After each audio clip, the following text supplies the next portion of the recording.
രാഹുൽ കാട്ടിയ ഒരു പുതിയ മാതൃകയാണ്. രാഹുൽ പീഡിപ്പിച്ചവരെല്ലാം കോൺഗ്രസ്സിലുള്ളവരാണ്.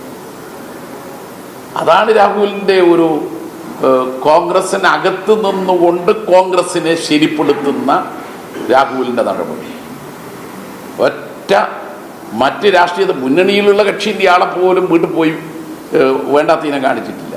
അപ്പോൾ രാഹുൽ കാണിച്ചത് കോൺഗ്രസിനകത്തുള്ള നേതാക്കന്മാരുടെ ബന്ധുക്കൾ, ഭാര്യമാർ, മക്കൾ ഇവരെയാണ് പീഡിപ്പിച്ചത്. അങ്ങനെ വരുമ്പോൾ കോൺഗ്രസ്സിൽ സ്വാഭാവികമായും പൊട്ടിത്തെറി ഉണ്ടാവുമല്ലോ. ഒരു ഭാഗത്ത് പൊട്ടിത്തെറി, മറുഭാഗത്ത് ഈ വിവരങ്ങൾ മനസ്സിലാക്കിയവർ ആരൊക്കെയാണ് എന്നുള്ളത് രാഹുലിനറിയാം. രാഹുൽ ആ വിവരം മനസ്സിലാക്കിയവരുടെ എല്ലാ രേഖകളും കൈവശം വെച്ചിട്ടുണ്ട്. അവരുടെ സംരക്ഷണം കിട്ടും. അപ്പോൾ പരസ്പര സഹായ സംഘമാണ് ഇപ്പോൾ കോൺഗ്രസിനകത്ത് ഈ 3 പേര്. അതാണ് ഇന്ന് സമൂഹത്തിൽ ഇവരൊറ്റപ്പെടുന്നത്.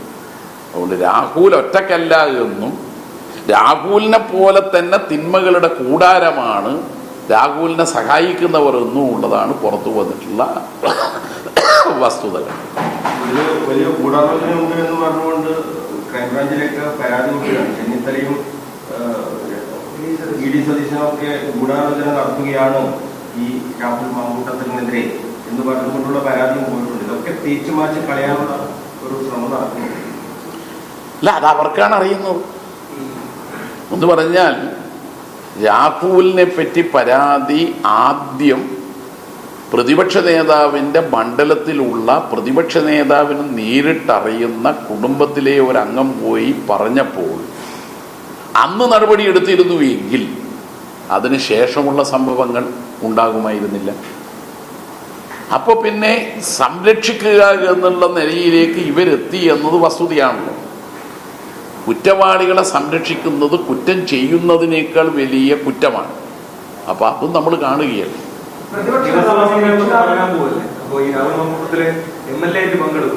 നേരത്തെ വലിയ പ്രതിഷേധം തിരുവല്ല നടത്തിയ ഡിവൈഎഫ്ഐ CPM ആണ്.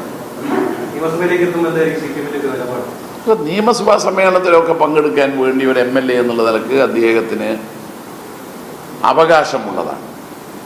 പിന്നെ ഈ പുതിയ സാഹചര്യത്തിൽ പങ്കെടുക്കണോ വേണ്ടിയോ എന്നത് അദ്ദേഹവും അദ്ദേഹത്തിൻ്റെ പാർട്ടിയുമാണ് തീരുമാനിക്കേണ്ടത്.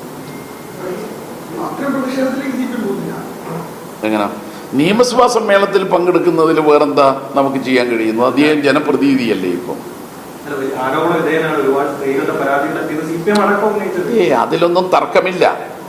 നിയമസഭാ സമ്മേളനത്തിൽ ഒരു ജനപ്രതിനിധി, നേരത്തെ വിൻസെന്റ്, എൽദോസ് ഇവരൊക്കെ ഇങ്ങനെ ആരോപണ വിധേയരായപ്പോൾ, കേസിൽ പ്രതികളായപ്പോൾ പങ്കെടുത്തിട്ടുണ്ട്. അപ്പോൾ നിയമസഭാ അംഗമായിട്ടുള്ള ഒരാൾ പങ്കെടുക്കുന്നത് ശരിയോ തെറ്റോ എന്നുള്ളത് അവരവരാണ് തീരുമാനിക്കേണ്ടത്. അവർക്കൊരു ധാർമ്മിക ബോധമുണ്ടെങ്കിൽ പങ്കെടുക്കാതിരിക്കണം. നിയമസഭയാണല്ലോ. ഈ പ്രശ്നങ്ങൾ നിയമസഭയിൽ അനുവദനീയമായ രീതിയിൽ ഉയർത്തും.